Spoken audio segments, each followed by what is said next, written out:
Good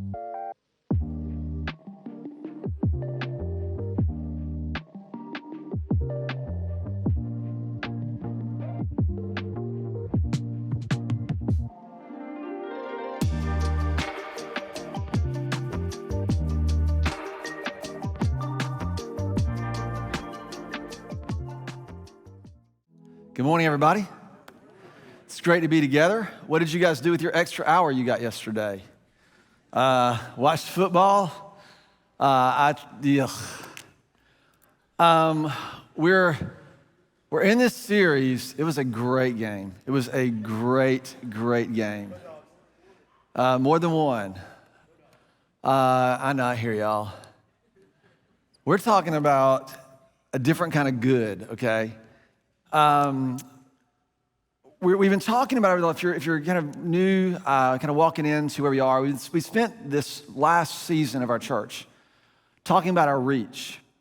And a lot of things you're hearing in a lot of our efforts are coming from this, what we are learning, what we believe that we are being asked, what's being asked of us as a church.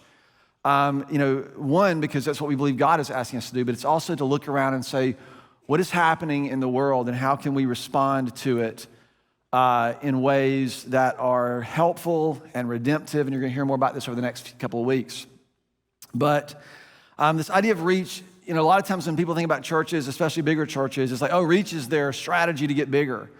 That's not what this is. Reach, we believe, is sort of the measure of our heart. It determines it's based upon what we are willing to care about, what we're willing to extend ourselves towards. And we believe that who we are is the source of our reach. It's not our strategies, it's not our programs, it's who we are as a church, what people interact with when they encounter us, when they see us. And this has implications on who we are. How you are is how we are. And we've been sort of direct about that. And we've talked about these three ideas, that there's a sense of connection that people need to experience when they encounter us, when they show up, when they meet us, wherever it might be, that there's a sense of connectivity, that something they can grab onto, something that makes them or cause them to say, I think I could trust them.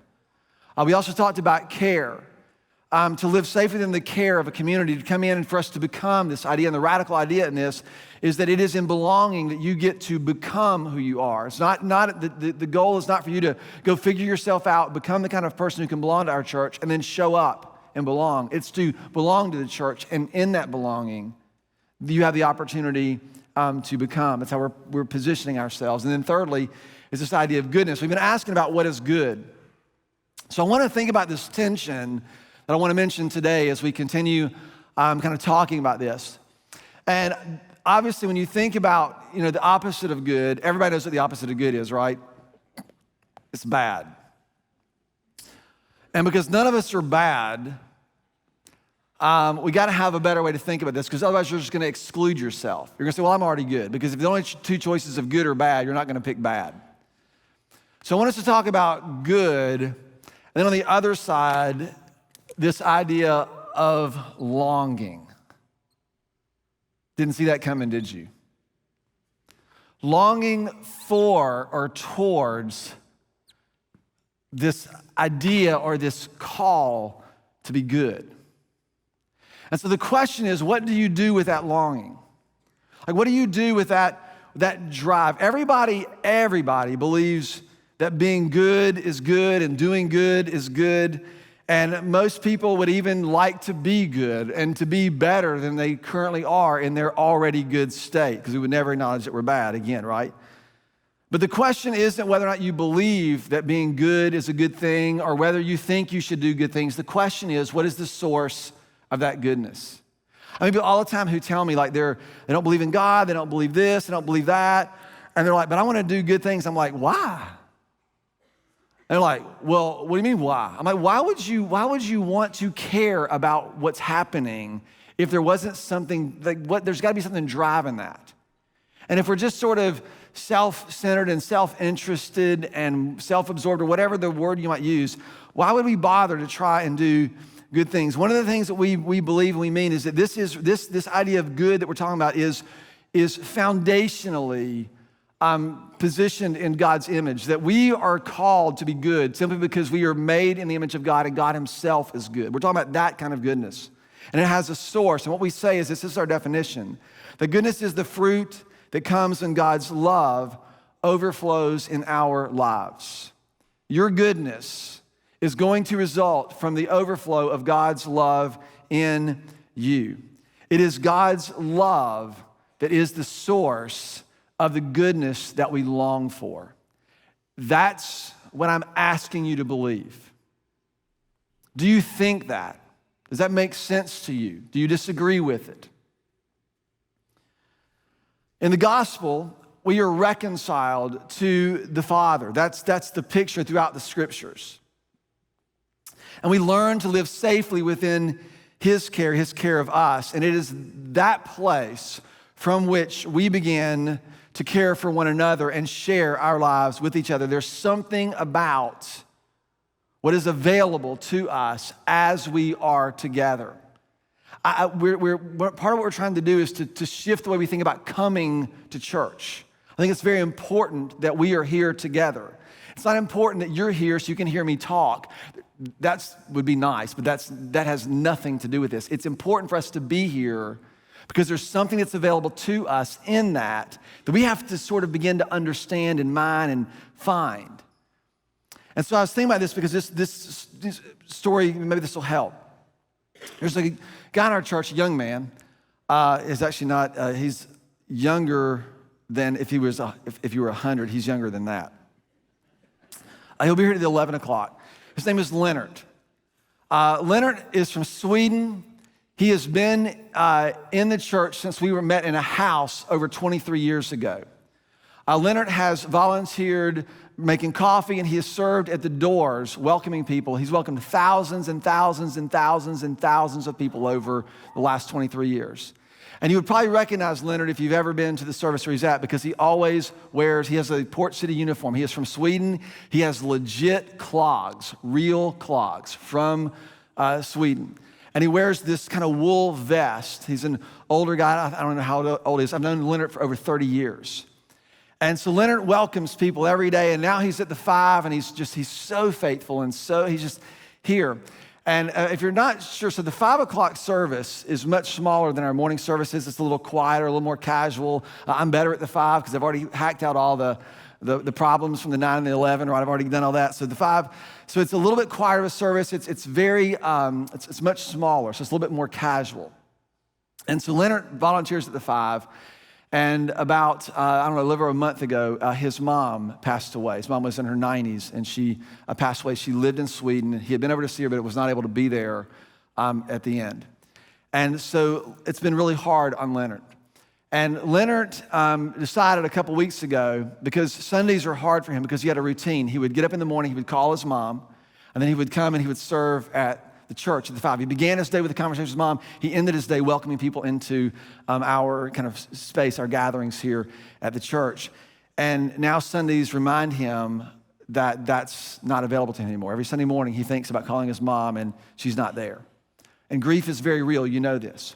And Leonard decided that he's going to start coming on Sunday mornings at the time when he would normally call his mom. He's going to come and volunteer because he wants to be around the people that he feels like care about him and love him. It's a way for him to continue to find healing in who we are. So Leonard makes this decision a couple weeks ago. He starts coming and showing up and volunteering. And last week or 2 weeks ago, another lady approached him who also comes to the 5. She doesn't like to come to the mornings. Witness that doesn't like to, hasn't been in the mornings, but was very intimidated because it's big and busy and crowded and all that. So she's just a little bit uncertain about coming in, and she walks in, and Leonard is hard to miss. Now, Leonard has just moved back to the morning services 2 weeks ago. She had to come to the morning service, so she shows up very nervous, and she sees Leonard, and she says, "Oh my gosh, I was so nervous about being here in the morning, but I saw you, recognized you, and now this is gonna all be okay." But Leonard's recording, telling us the story, and he's in tears as he's telling about it. He says, "No matter where you are in your own life, you always matter to someone else." Like there's something about being together. KJ Ramsey, I quoted her a couple weeks ago, she's written this in her book, The Lord is My Courage. She says, "We are all containers of God's care. We are cups that continually be filled with Christ's courage. So when filled, we will spill. When we are filled, we will spill. Even our sorrow will stream into compassion. Even our sadness will become a container from which others can drink care. It's a different way to think about how we are when we're together. When we are bumped, I love this. When we are bumped, it will be love that flows down the edges of our cups. Gentleness will leave a residue of resilience on everything that we touch. There's something that is available to us as we gather, as we show up here, and then in every circumstance and place that we are. So we think about this idea of good. We think about this idea of this longing to be. We love the stories like that because it does something in us and for us. And what you'll begin to see is this tension that is pulled in us, because when we want things that we cannot have, that tends to be the thing that sort of derails us or causes us to devolve in all sorts of other things. The Bible sets this tension up as a tension between the flesh and the spirit. Maybe y'all have heard this before.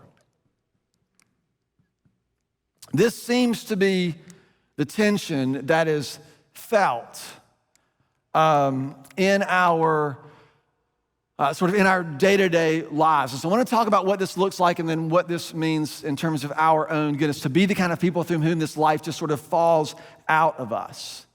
Because a lot of us, right, our solution is to try and to just be good. If we want to be good, we'll just force ourselves to be good. And the phrase that I want to introduce to you is this idea of forced good.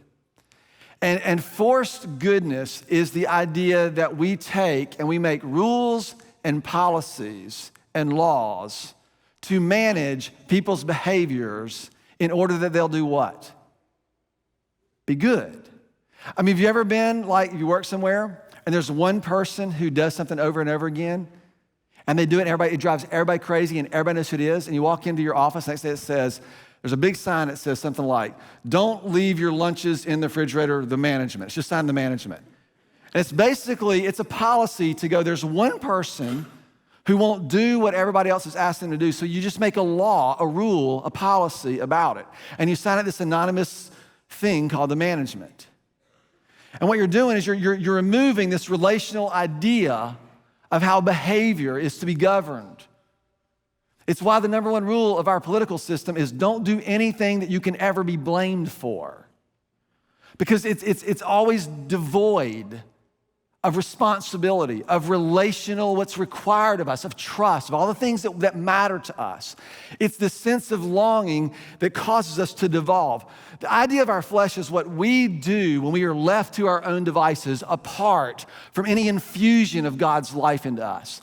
The flesh is not the bad part of you, right? That's like always trying to like lust and do all this. The flesh is the part of you that just is content to live without God's rule or his lordship in our lives. I'm gonna go and put this in there because these two ideas were important. We looked at this last week. There's a rule when it comes to how we govern our lives, and there's a will under which our lives are governed. Does that say rule? Rule.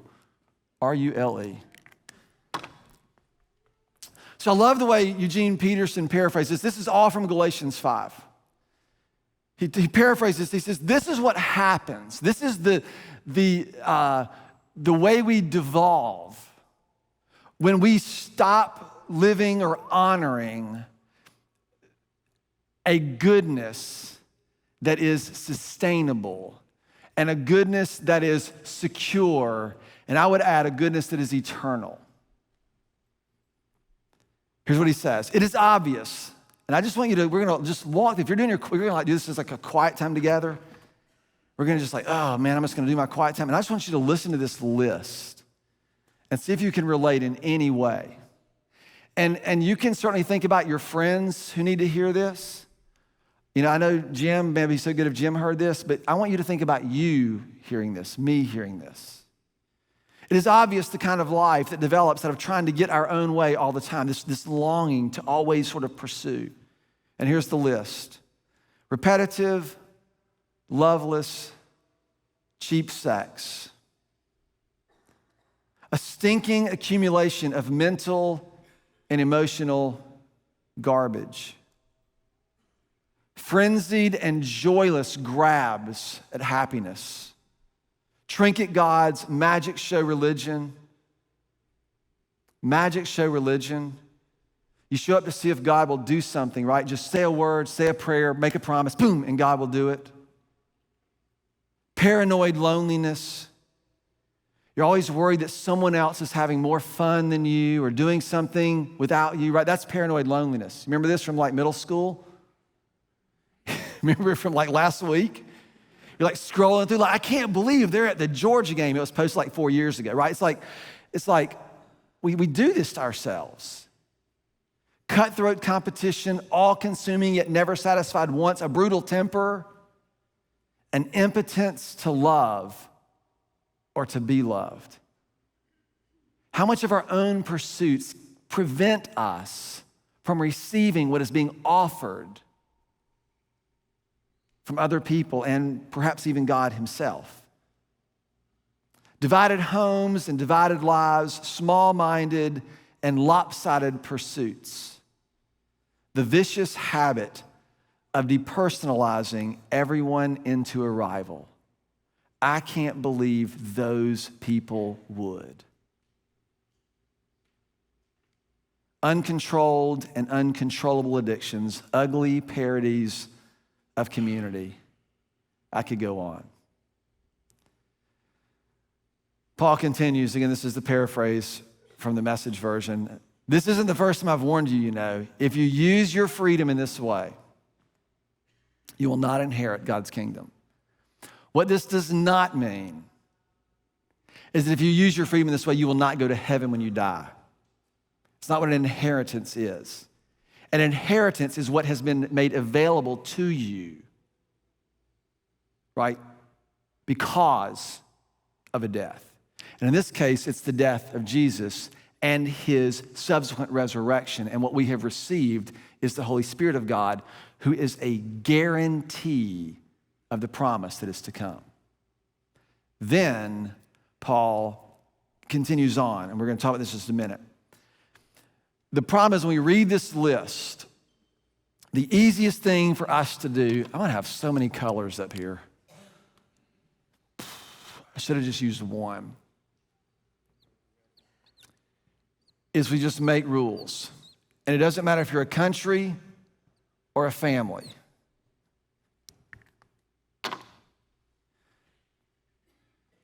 Your kids put their shoes in the living room, and you make a rule. No shoes in the living room. It's the easiest and fastest way to govern and to force goodness. It is instinct in us because this is what tends to rule us. It is the rule of law. Offer the rule of law. Don't hear me saying, I'm not advocating anarchy, none of those things. I just want you to press, this is our life, my life, your life, the way we live our lives. The book we handed out, Rick Schaefer's book, I've quoted from it every week. I'm going to continue to do so. Companion Planted, you've seen this.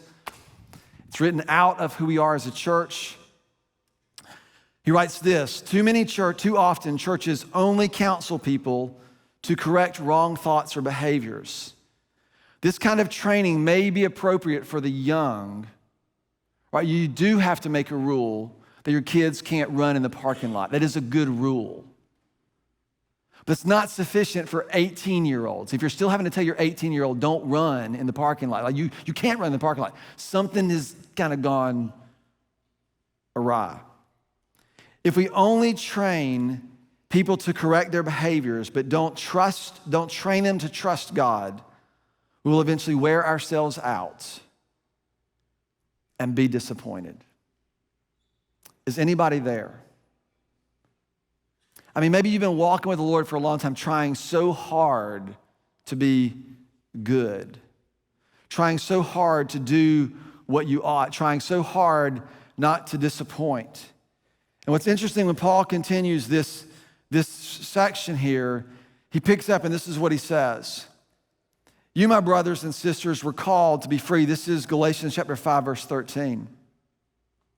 But do not use your freedom to indulge the flesh, but rather to serve one another humbly in love.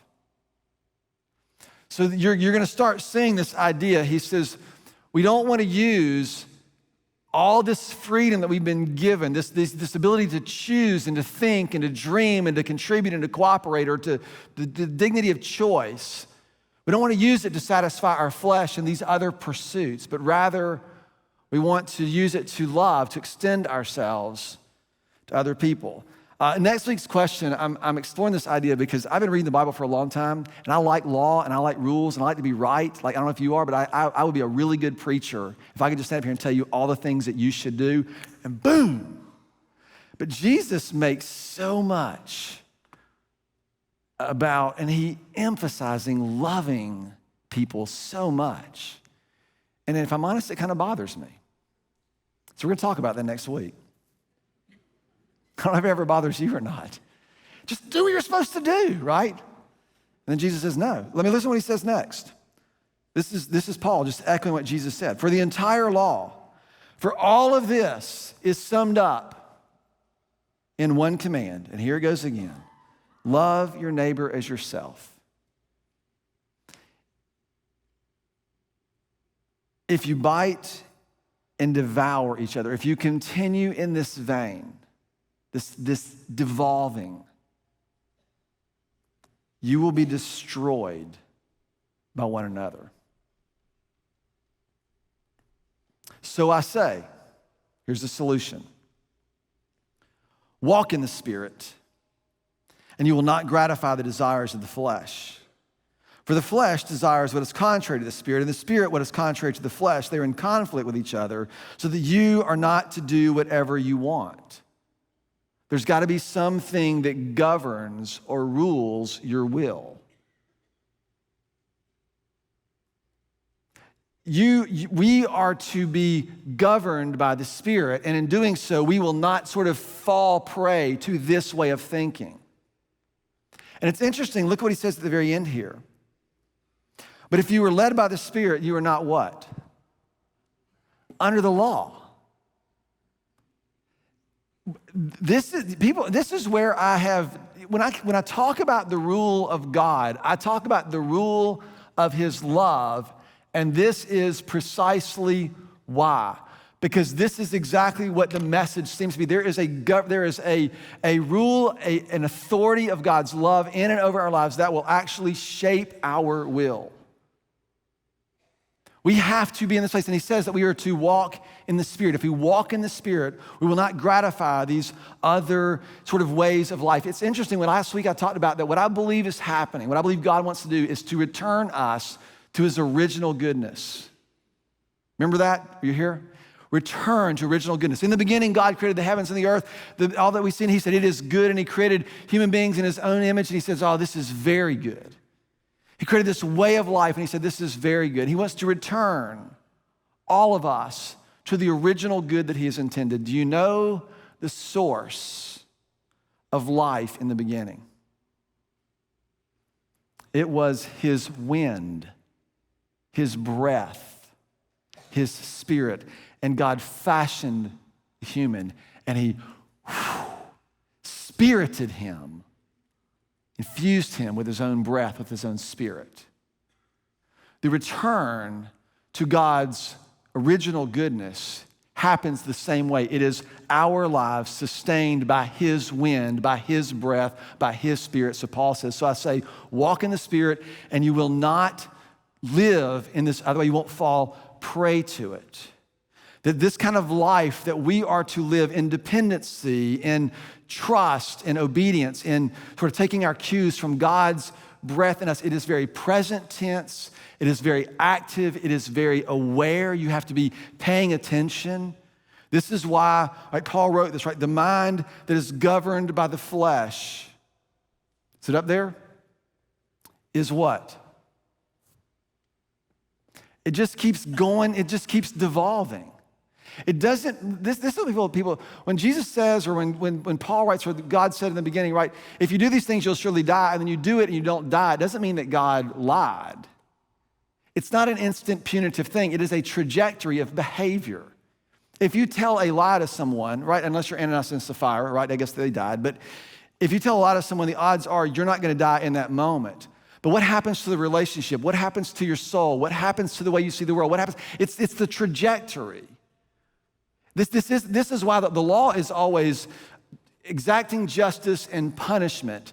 And the rule of love, God's intention, operates way differently. It's another way to live. It's dependency on his breath, on a sustaining spiritual formation in our lives. The mind governed by flesh is death, but the mind that is governed or understands how to respond to the Spirit is life and peace. This is not a hard decision, is it? So how does this work? Well, we talked about this idea of taking every thought captive. We talked about this stuff a couple months ago. So I've been thinking about this for a long time in a lot of different ways. But I don't know how many of you guys go to Chick-fil-A. Go to Chick-fil-A, order 8-nugget meal. They bring your 8-nugget meal, and you walk back up there and say, may I have some Chick-fil-A sauce, please? You like Chick-fil-A sauce? Some good stuff. And they hand you the Chick-fil-A sauce, and you say, thank you. What do they say? They say, my pleasure. Now, I don't know the whole story, but Truett Cathy, I believe this was his kind of edict. Truett Cathy is the founder of Chick-fil-A. And I think he heard it. He says, I want all of our employees to say, my pleasure. This is genius on so many fronts. But think about this. If you're an employee of Chick-fil-A and someone asks you for Chick-fil-A sauce and you hand them Chick-fil-A sauce and they say thank you, what do you have to do? What do you have to do? You're required by policy to do what? To say my pleasure. It's the law. So what that does in your heart is you have to do one of two things. You either have to lie because it ain't your pleasure, or you have to get yourself in a situation where you're like, it is your pleasure to give this person Chick-fil-A sauce. And you got like 7 seconds to get there.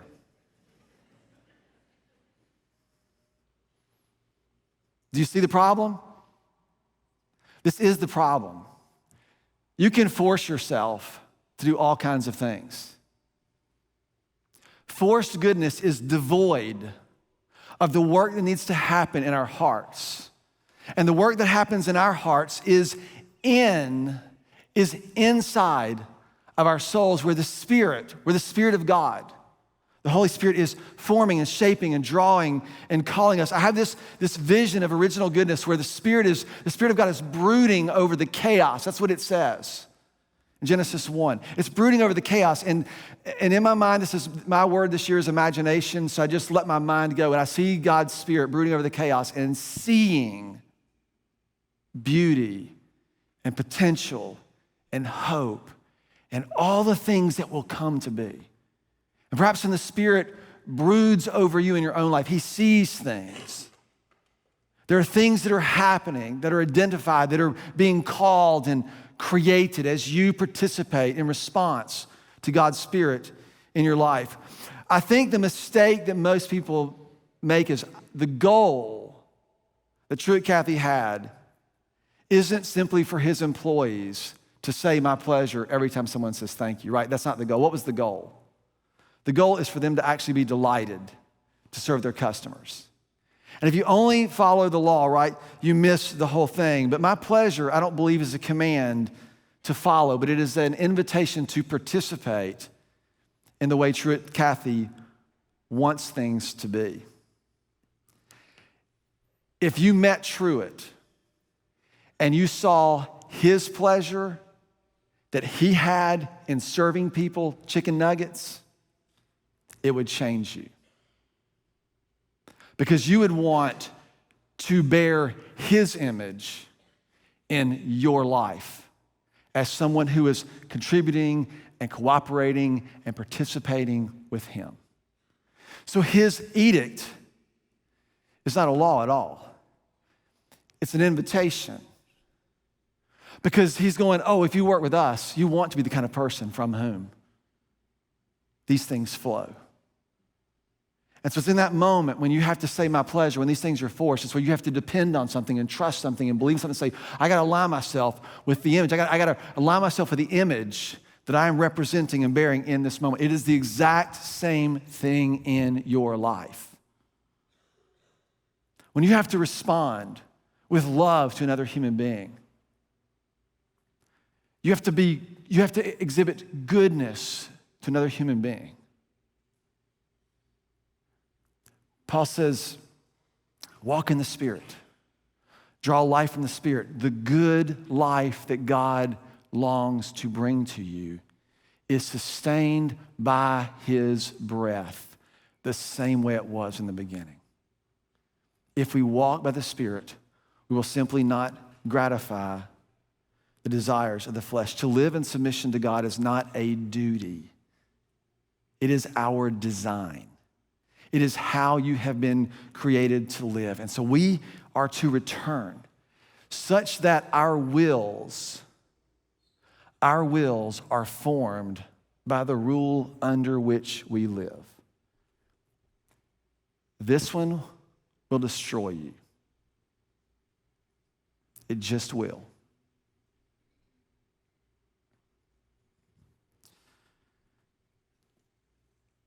But it all begins when you and I encounter the goodness of God. It isn't a command. It is an invitation to taste and to see that God is good. And out of his goodness is our hope to bear his image in the world around us.